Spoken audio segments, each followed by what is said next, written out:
into February, Valentine's Day, 2 weeks away. So if you are over 50 and looking to find a Valentine, great to have Ann Bokma and Amit Karia back on the show from Chapter 2 Dating, here to kind of navigate the intimate world of online dating, because that faux pas, that's long gone. And because the two of you met online. On Tinder. On Tinder. That is correct. How many years are we into now? Coming up to 3 years. Coming up to 3 years. And we still like each other? We do. Oh, very nice. Okay, so let's start with you, Ann. How hard was it for you getting into online dating? Well, it was a little bit harder for me. I'd been in a 30-year marriage, and so online was totally new to me. I'd never done it before, but I got pretty good at it. I got like a sort of a pattern, and I dated about 20 guys. Met 20 guys before I met this one, who's a keeper, and learned a whole lot in the process. Yeah. What makes him a keeper for you?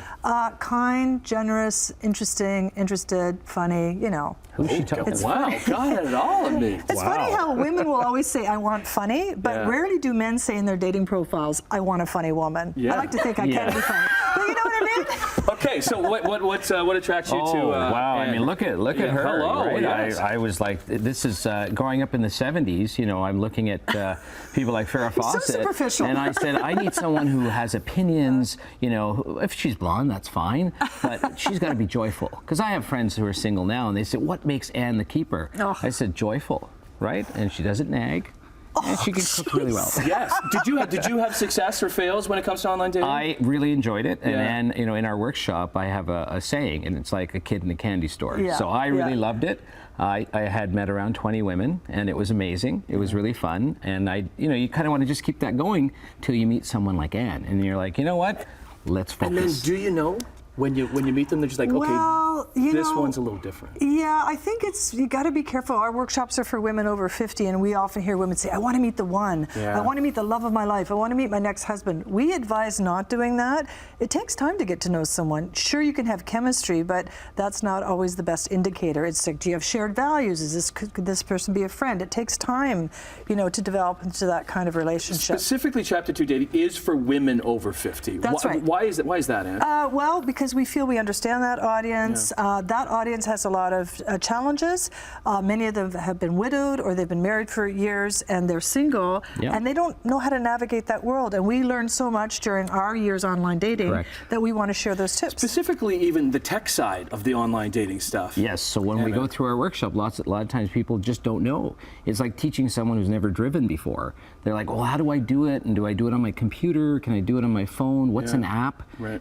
Pictures, how do I take the picture? Is it selfies? What about bio? Who's going to help me write? What do I write? You know, so all these steps that most people would think, oh, it's fairly easy, it's straightforward, they need assistance. And there's a big fear factor because they hear about scammers and ghosters, and so in our workshops we teach how to avoid all that and what steps to take, and then they're more confident.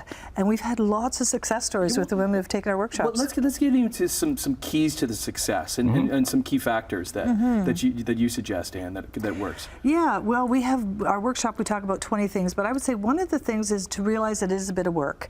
You've got to get online, you need to stick with it, you need to navigate the apps and learn how to and be persistent. Like, you can't just persevere. expect it to happen right away. Are there some apps better than others? Oh, yeah. Like so you met on Tinder. Yeah. We met on Tinder. A lot of women over 50 pick Match or Facebook dating. You know, Tinder has the biggest pool, and it was what worked for us. It worked for me, and I was only on Tinder, Yeah. and Ann was on a few other ones. Because there's some that are more expensive than you do a more elaborate profile. And They're all about $50 a month. We say pay the price. You know, you spend that on a dinner. If you can meet somebody who's fabulous, you know, pay the price and go online, and it's totally worth it. You know. Can I say, so first date? Do you remember what did you guys do on your first date? Yeah. Did you guys go for dinner? No, we never recommend that. And we advise not doing that. Go for a walk, have a coffee. What did we do? And so we did. We went and met at Democracy here in Hamilton, grabbed a coffee, and we went for a walk. And we sat at a picnic table and had a great chat. And then you go from there. And then comes the biggest challenge.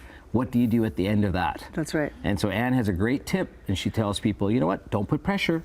just sleep on it, and then we can chat about it. You can tomorrow. say something like, "This was really great meeting you. Let's both think about it and see if we want to get in touch with each other." Be honest. The Because honesty factor. People feel they have to ask you out, or or set up the next date. Exactly. Correct. And so Correct. you can walk away. And if you didn't feel the connection, you could just text the person and say, "I'm sorry, I didn't feel the connection I was looking Yeah. for. Good luck to you." Yes. Move on. Move on. One of the things is to be really discerning. Swipe left a lot. Block people if they're not appropriate. You're looking for a needle in a haystack sometimes, and it's You're really not those helping anybody if you do say yes that you don't really like them. You're kind of wasting both people's times, Yeah. right? It's human nature. Many of us are people pleasers, and we don't want to let people down. So we sort of just keep it going. Yeah. If not helping them, it's not helping you. exactly. Great tips. Podcast launching today. What is Yes, it? podcast launching today. Chapter 2 dating. Okay. And it's success stories of people who have met online. And our next online workshop is on March 20th. First day of spring. First day of And spring. we have a tagline, and it's a good way to remember it. It's never too late. To meet someone great. Oh, you guys are the best. Okay, but true. Hey, man, that's what it's all about. It's great meeting you guys. Thanks for Thank coming you back so on the much, show. That's Tim. Thank you. chapter2dating.com for all the information. And Emmett, thank you so much. Cheers. Thank you. Thank you.